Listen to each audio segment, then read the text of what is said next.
What's up, guys? Here are my predictions for UFC Fight Night Sao Paulo happening this weekend. This actually looks like a pretty good card. Some really decent fights, and good stylistic matchups. So we'll start with Vicente Luque versus Nico Price, which is the featured fight in the prelims. Both these guys are strikers. Vicente Luque is a fighter who really shows up under the lights, because you saw in The Ultimate Fighter he didn't perform too well, but once he got in the UFC, he was on a roll. And he beat some decent fighters as well. He's a really traditional striker, Muay Thai kind of a fighter, and he has pretty good submissions as well. But he prefers it on the feet. He likes to throw bombs. He throws heavy shots and everything, and he's really good with the left hook especially. His kicks are pretty good as well, but he really likes to throw his hands more. Sometimes he eats shots to give some, which could be a problem against Nico Price, because Nico Price is very powerful. An unorthodox fighter relies on power punching more than volume. He's a bit patient at times. He likes to pick his shots, but his actual punches are a bit wild. They come out looping sometimes. He telegraphs some of his shots sometimes, but if he lands, it's going to be really tough for Luque. Even though he waits for his shots and he's not a volume puncher, and sometimes his shots are wild, he's actually precise with his shots. When he sees the opening, he almost always lands. His right hand especially is very dangerous. He's good with kicks as well, and he's really confident in himself. His notable fight is the Ellen Joban fight, where he was picking his shots pretty well, and he was so confident that Ellen Joban was not on his level. And he actually showed that to be true. And Joban is a technical striker. So in this fight, I'm going to go with Nico Price. I'm going to go by a first round knockout or a second round knockout. I think they're both going to stand with each other. Luque might have a game plan to take Nico Price down, but Price is actually not bad on the ground as well.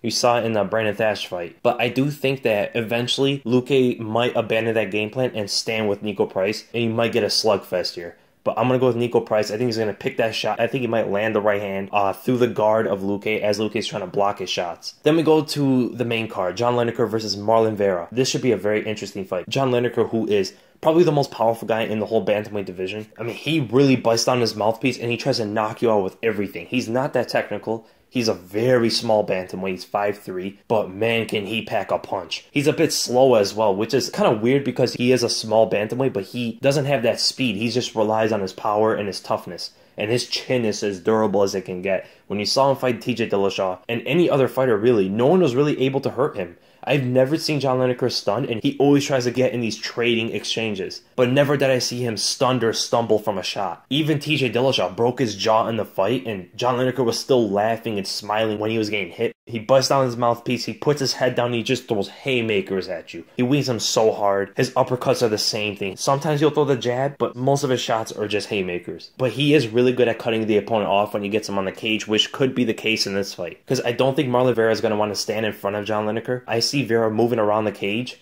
and trying to be elusive, use his technical striking and the long-range shots to try to keep Lineker off him. Because Marlon Vera is actually a pretty good striker. He's really good with head kicks as well. He's been on a roll lately. I think he's on a 3-fight win streak, some impressive wins, like his wins against Brad Pickett and Brian Kelleher. Vera is also really good with submissions as well. If he can get this to the ground, which I don't really see it happening, he's going to have the advantage. Technically, he has the advantage on the feet too, when you talk about technique. But I think Lineker is much more effective on the feet. The reason why this fight is so fascinating is because Marlon Vera is technically the better fighter overall, right? But John Lineker is one of those people who doesn't rely on his technique. He relies on his power and his grit and his toughness and his pressure and just all-out aggressiveness. Almost like a Vanderlei Silva or a Jessica Andrade. And they can beat the more technical fighter because of all these attributes. So my prediction for this fight, I'm actually going to go with John Lineker. And I'm going to go by a decision or a late TKO. Because I think Vera is a tough fighter. I don't think he's going to get caught by anything big too many times. I think he might get caught a couple times trying to move away, and he gets intercepted by those haymakers of Lineker. But I do see Vera's chin holding up. And then we go to the co-main event, Demian Maia versus Colby Cummington. This is another interesting fight because now you have two grapplers, although both of them have developed their striking. You got Demian Maia, who's probably the best BJJ fighter in the UFC. He's the best at getting the back, and he's the best with rear naked chokes. And he's a huge welterweight. He came from middleweight, and he was a pretty good sized middleweight as well. But him as a welterweight, he's just enormous. His striking has developed. He relies on his boxing to close the distance and use that reach and that wide stance. He keeps a very wide stance to close the distance, constantly pump out that jab to get the opponent's attention on something. He'll back him up into the cage doing that, and then he'll transition and change levels for a takedown to go for a double leg, a single leg. Sometimes he'll like to pull guard while he's on your hips or on your leg, or he'll like to pull you on top of him while he's in half guard under you, which is dangerous for anyone to do except for Demian Maia. It works for him because he has control like no other on the ground. He's always in control, and his takedowns or his guard pulling usually comes when his opponent's on the fence and he's going at them. He's being aggressive. His boxing isn't bad. He's pretty good with the straight left hand and the jab. He's very basic with his boxing, but sometimes the basics and the fundamentals are good enough to be effective. And he's fighting Colby Cummington, who is a wrestler, a young fighter, an athletic fighter as well. He's really good with movements. I don't know where his takedown defense will be against a guy like Maia because he is a pretty good wrestler himself. I know his takedowns are pretty good, but I don't see him going that route. I see him being smart. Even all the trash talking he's throwing out there, I don't see him taking Maia down and trying to submit him or anything. I do see him being smart and using his movements, using his speed advantage. He has pretty good striking. He's good with kicks.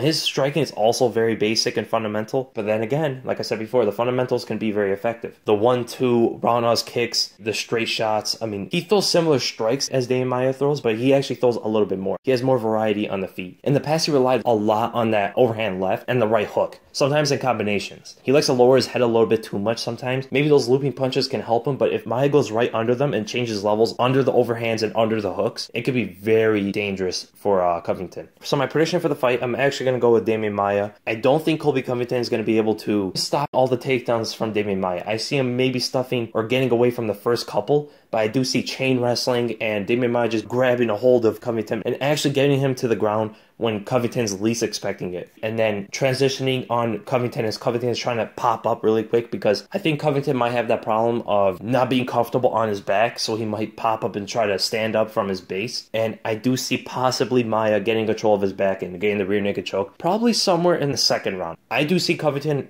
being more effective on the feet. I do see him winning on the feet if it stays there. And you never know, he could actually land a big shot on Maia. So then we go to the main event, Derek Brunson versus Lyoto Machida. Now, this is another unpredictable fight because we don't know where Lyoto Machida's at. We do know about Derek Brunson. He is a wrestler himself. He's a big middleweight, very explosive, one of the most explosive guys in the middleweight division. He has huge power in everything he throws. Nothing is just feeling out for him or anything like that. He explodes on you when he sees a chance. And sometimes he tries to create that chance through exploding. He keeps his chin up a lot when he's throwing those straight punches, and he almost runs at you with them. Now, if this is the old Lyoto Machida, this is tailor-made for him. You never run at Lyoto Machida because, as the old saying goes, running into him is like running into a wood chipper. And Brunson has really explosive takedowns. Really strong on top, lands big ground and pound. And as of lately, in his last two fights, he wasn't as explosive or as fidgety out there. He picked the shots a lot better against Silva and Daniel Kelly, which he did perform a little bit better because of that. So maybe he understands not to be too reliant on getting that knockout really quickly, even if he thinks Lyoto is out of his game. You never want to take that risk against a guy like Lyoto, because Lyoto is one of the best counter strikers, one of the best at being patient and allowing his opponents to solve his puzzle. Now, I'm going to take the old Lyoto, the prime Lyoto, in reference here because I don't know where he's going to be at. So as of what I know from him, that's what I'm going to kind of break down or analyze here. Lyoto is really good at switching stances. He keeps a very wide stance, karate fighter. Really good with the straight left hands and the snapping body kicks.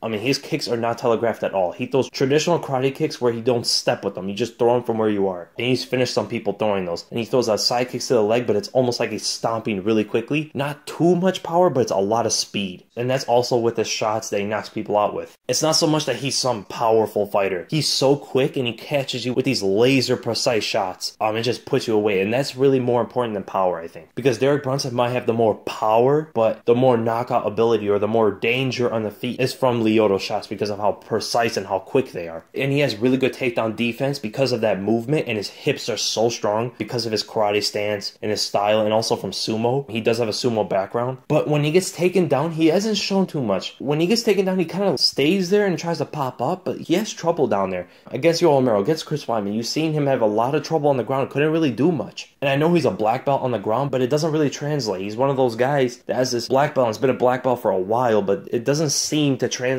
too well. So my prediction for the fight, if Lyoto is back, if he's as good as before or close to that, I see Lyoto winning this fight pretty easily. I see him getting a knockout probably in the first round or the second round whenever Derek Brunson starts committing. And I don't see Derek Brunson really being able to get the takedown because I don't see him setting it up that well. I see him really hesitant on the feet to commit because he's worried about that counter shot from Lyoto. So his takedowns are probably going to come from very far away, as Lyoto has that wide stance and creating those illusions of how close he is and how far he is. And I do see Lyoto getting away from the takedowns and then capitalizing afterward, closing the distance really quickly. Now, if this is out of his prime Lyoto that's just aged too much or something like that, I do give him somewhat of a chance still because of the stylistic matchup. I might see Derek Brunson actually knocking him out early, as Lyoto's reflexes aren't there, because Lyoto relies a lot on his reflexes and his reaction timing. So because I'm actually going to go with the older Lyoto, the one that's still in fight shape and everything, I'm going to go with that prediction. I'm going to go with Lyoto by a first or second round knockout. So those are my predictions, guys. I hope you guys enjoyed the video, and if you did, make sure to give it a thumbs up. And if you enjoy my content,